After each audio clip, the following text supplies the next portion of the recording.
40 tonnes de tomates invendues, déposées là par un agriculteur pour en faire du compost. Des tomates qui lui ont été données par 7 coopératives. Ici, 32 maraîchers des environs de Rennes déposent chaque jour leur production pour qu'elle soit vendue aux 4 coins de la France. Mais depuis un mois, le secteur subit une crise sans précédent. C'est des tomates qui sont trop mûres pour être commercialisées désormais. Et donc on va devoir les jeter soit en méthanisation, soit en compostage.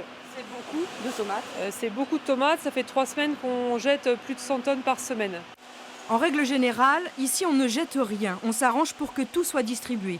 Alors avant de détruire les tomates, toutes les solutions ont été envisagées, en vain. On a commencé à alimenter les banques alimentaires, les Restos du Cœur, on a envoyé des camions un petit peu partout, que ce soit à Marseille, à Lyon ou ailleurs.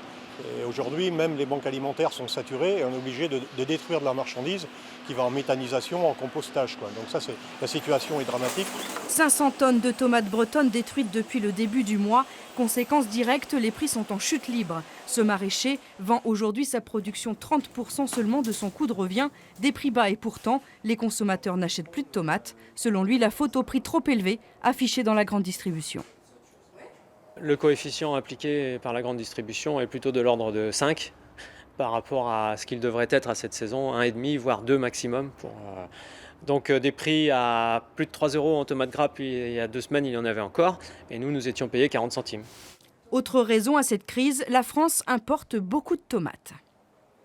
De l'import qui prend la place des produits français et qui prend la place également dans le panier du consommateur, puisque le consommateur n'a plus le choix. S'il veut acheter un prix raisonnable, il est obligé d'acheter des produits d'importation. Tous espèrent rapidement un rebond des ventes. Dans le cas contraire, certains maraîchers pourraient mettre la clé sous la porte.